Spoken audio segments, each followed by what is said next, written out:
through their hearing aid.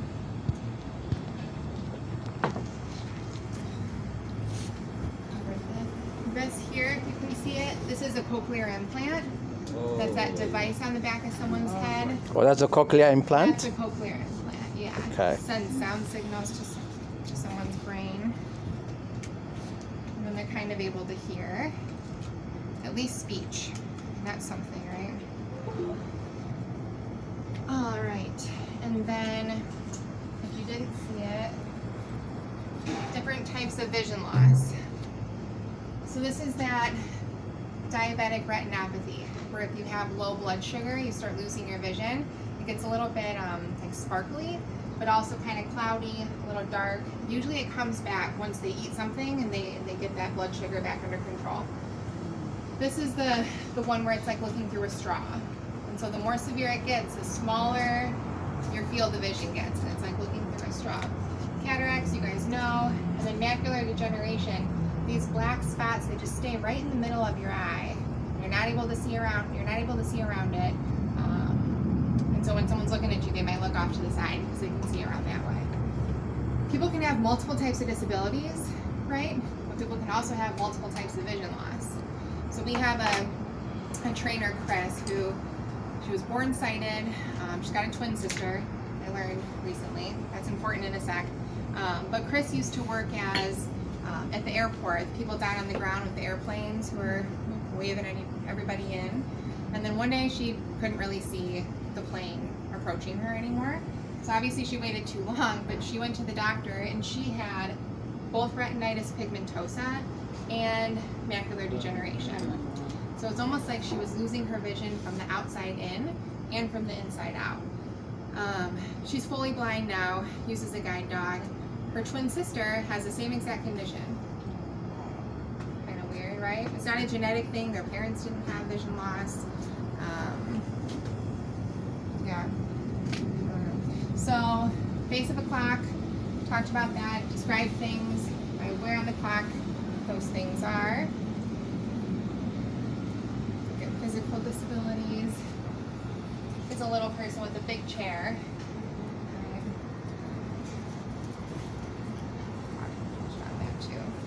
Want people to be independent, give them time. Let you guys read through. Don't want to push anybody's chair without permission. Service animals, there's that big horse. And I can see the cute little shoes. You see the shoes on the hooves. Like I said, I've never seen one in real life, but I bet it would be. I think I've seen one in the zoo, though, in Buena Park, in Knott's Berry Farm. As a service animal? No, not a service, but just a miniature horse. miniature horse, yeah.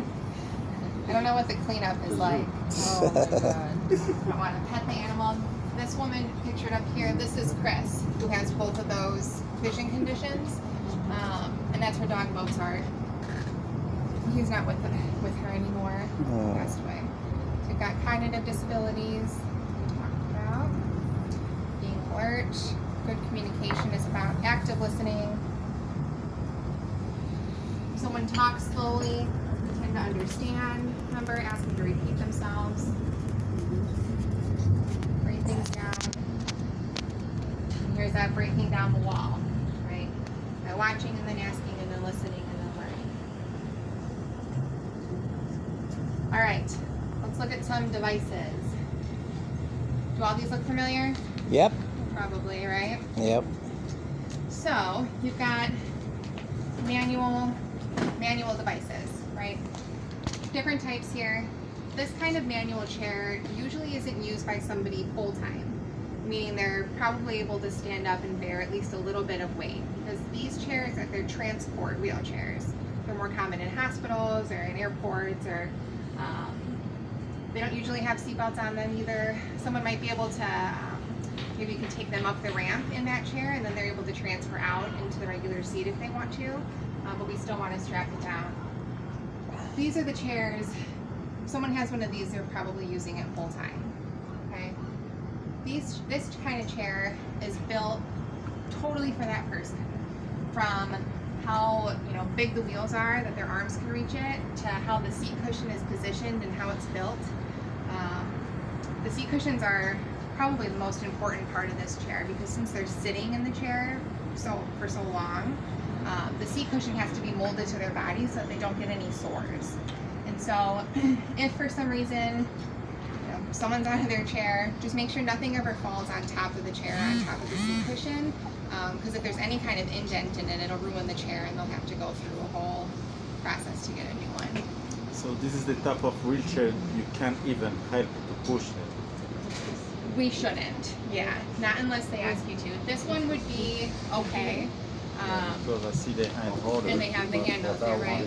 But look, yeah, excellent observation. So back here, normally there might be some kind of handle, right? But there's not here.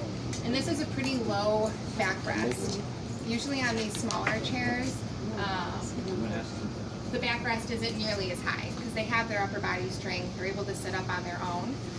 And then a higher backrest just makes it harder to push the wheelchair themselves. But with this, if you were to push back on this, on the back of the seat, then chances are it's going to fold forward. Rollator, we talked about, you can kind of see the brake lines there, and then walkers. Rollators, these are really easy to fold up and stow. If you flip up the seat, that can stand up, and then you pull the bar in the middle, this bar down here. If you pull it up, then it collapses. You can either lay it down in the trunk, or you can put it behind the seat. With walkers, there's little buttons on the top there. If you push those in, it folds in. The person who's using the device is going to be able to tell you how to do all of it, though. Do you ever get multiple people with wheelchairs? Yeah, we have traveling? two sometimes. Two sometimes, Mhm. yeah. If someone's able to transfer out and sit in a regular seat, and then we just have one tied down, these kind of chairs can be broken down too, if they need to be. Chairs like this, just by lifting up on the seat in the middle, it collapses, and it's easier to stow that. These kind of chairs, these are called rigid frame wheelchairs. To break these down, there's a little button in the middle of the wheel. If you push the button in and pull out, the wheel comes off. You can do that on both sides, and then you have two wheels and then a frame. So it's easier to stow that in your car, especially if there's other bags, luggage, people. Questions on that? It's good. Oh.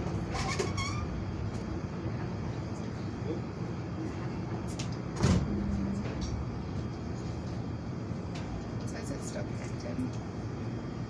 I'll reconnect.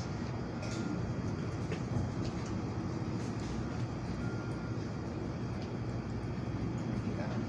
Oh, there.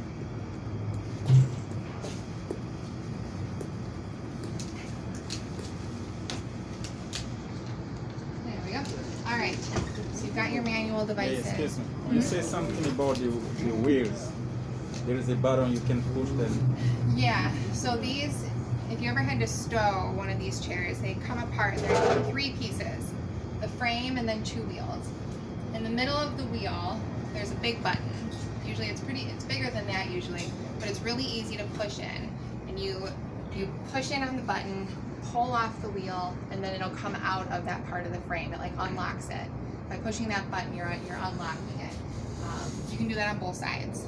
And then you've got your two wheels and your frame. When you're putting it back together, hold in that wheel again, push the wheel in, and then put it back into the chair, and it'll lock back into place. Okay. One other thing about these kind of chairs, we always want to put the wheels in last. Okay, we want the wheels to be on top of everything else or off to the side on their own, because the spokes, they bend really easily. And so if we were to put this big frame on one of these spokes, chances are it could bend and break. Now we've got our power devices, right? We've got big power wheelchairs. I'm sure that looks familiar to you. Mm-hmm. These are the smaller power wheelchairs that now have, it's called a lithium ion battery. So that makes them more lightweight, but they're still power. Scooters, I haven't seen one of these big ones before, but this is the same scooter that Eric uses, my boss. But some of these can be, like this can be broken down too, if you ever needed to stow it. For this one, excuse me, the backrest on the seat folds down, this little handle underneath the seat, if you pull it up, the seat will come off of the scooter. Right now you just have the scooter and then this bar. This bar here is called the tiller. Okay. The battery sits in here, and usually the battery makes it a lot heavier, and so ask your customer, your passenger, how to take the battery out, and then that can be put off to the side too. This tiller, this little handle here, you can loosen that, and when you loosen it, the tiller will fold down, and then you can tighten it back up again, and now you're able to carry it in more of a compact. So you can basically put it in the trunk. Yeah. Yeah. That's great. Even this one I saw, you can easily. You can dismantle it and put them in the trunk. You don't necessarily need a wheelchair van for that. No. No. That's They're great. easy. Yeah. They go to the 3 parts. That's One wonderful. thing for everybody, any kind of power. Hmm? No, I'm saying he said he put it in the trunk, but I said usually you let him bring it in the trunk, they still call for it. But they still call for a wheelchair van when they have that still. Oh, yeah. Because they don't want a small car. Mm-hmm. The small cars won't fit in the trunk. So they'll order. Yeah. There's also the issue they might not be able to lift up the scooter themselves. Yeah, They don't know if the driver is going to be and able other to drivers help. won't do it for them. Yeah.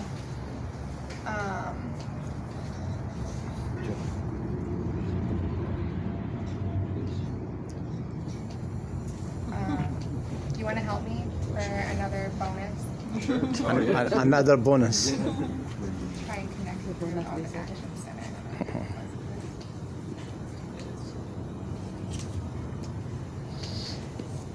Any kind of powered devices, while we're getting that back up, anytime those are powered off, if you try and push them, they're not going to move, right? The brakes are set. It's easier if I just... Yep. Oh, perfect. Yes. Thanks. All right. Especially with a scooter like this, anytime that we're going to handle anyone's device, we want it to be powered off. But if we needed to still push it, on the back and bottom of powered scooters, wheelchairs, they have what's called a freewheel lever. Freewheel lever. So that yellow lever there, on bigger chairs like this, there's usually 2 of them. When the chair is powered off, if you move that lever into the unlock, there's usually a picture. It's a picture that has a lock and an unlock. If you move it to the unlock position, you're going to be able to push the chair, and that'll make it a lot easier to move it, to handle it, to help with it. But yeah, freewheel levers are helpful. This diagram here just shows where it's okay to lift from. If you ever had to lift up somebody's device, you never want to lift from anything other than the frame or the base of the chair. If you lift from wheels, especially if the wheels aren't, or if the brakes aren't on, the chair is going to flip forward. And we've seen a lot of people hurt their shins and hurt their legs because the frame gets them. Anything that you want to lift up from, it's got to be from the frame. Armrests come off, handles come off, seat cushions come off. Everything else that other than the frame is removable. And if we try and lift a device from something that can be removed, it's probably going to break. Same with scooters like this. On the seats, the armrests, they usually flip right up. So even if you try and lift from it, the armrests are just they're gonna pop up anyway. So with securement, you guys I'm sure could teach this part of it, but we always need to have 4 straps, right, for each device. 2 in the front, 2 in the back. Same goes when we're lifting, we do it from the frame. Same goes for when we're tying someone's chair down. We always put the hook on the frame, or if there's a little, some of the chairs have like a little... Yeah, a yellow spot. Yeah, Yes. it has a hook picture usually. But somewhere on the frame and somewhere where it can't move back and forth. So usually, a welded part of the frame. Stick the hook right into it. Like in the, you can kind of see it there. But that's not going to go anywhere. We never want to have straps going, weaving in and out of wheels. We don't want the straps to be twisted or anything. It should just be a straight line from the floor of the car and onto the chair. 2 in front and 2 in back. Give you a better idea. So here with the manual chair, see where right here it's kind of fused together? If you stick a hook right there, that hook's not going to go anywhere. But if we put it on the spoke, we could pull it. Even if we put it on this long bar in the middle, if it's not tight enough, then the hook can go back and forth, right? So the best that, anytime we can, we want to have some kind of like a corner, put the hook on a corner so it doesn't move. In the back, there's usually a small enough spot in the corners that instead of putting it on this main back bar, you can put the hook somewhere else and it can't move. One thing to be careful of on chairs like this is sometimes they have two bars in the back. One of them is stable, it doesn't move, it's part of the frame. The other one operates the back of the seat. Okay, and so make sure if there's two bars that we're just asking the passenger which one you're supposed to put the hook on. Questions? Oh, yeah, there's one of those special spots for it. Big power chairs are more often going to have those designated spots for it with the hook picture. But again, two in the front, two in the back. Put it on the frame. Nothing that looks like it could be removed from the chair. And make sure it's tight. Before you start tying somebody's power chair down though, make sure that it's turned off, because if you hit that joystick, some of those joysticks are really sensitive. And if you knock it even a little bit, their chair's going to start moving and like hundreds of pounds on your feet. So just be careful with that. What we can do, got a video for securing.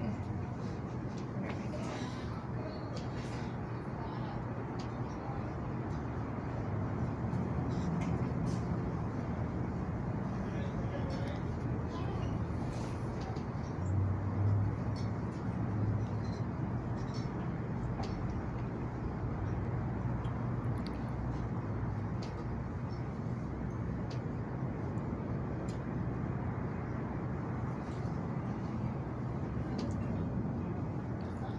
Let's secure a wheelchair.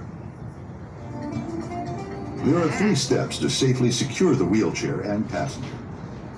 Attaching the retractors to the floor. It's just a refresh for you. Securement belts and J-hooks. Securing the passenger safely in the wheelchair with the lap and shoulder belts. There are many models of wheelchairs, hundreds. We will be using several different types throughout this demonstration. Board the wheelchair and passenger onto your vehicle. Position the wheelchair so it is facing straight forward, and it is centered squarely within the rectangle formed by the 4 anchor points. Lock the wheel locks, and if motorized, turn the power off. While you're doing this, inspect the wheelchair to locate appropriate attachment points for the J-hooks. They should be on rigid frame members. Here are some examples. Notice that these are welded frame members. Ideally, the attachment points should be close to the level of the seat. Attach the 4 Q-Street QRT Max retractors to the anchor points on the vehicle using the installed anchor system. This can be done in any order that's convenient.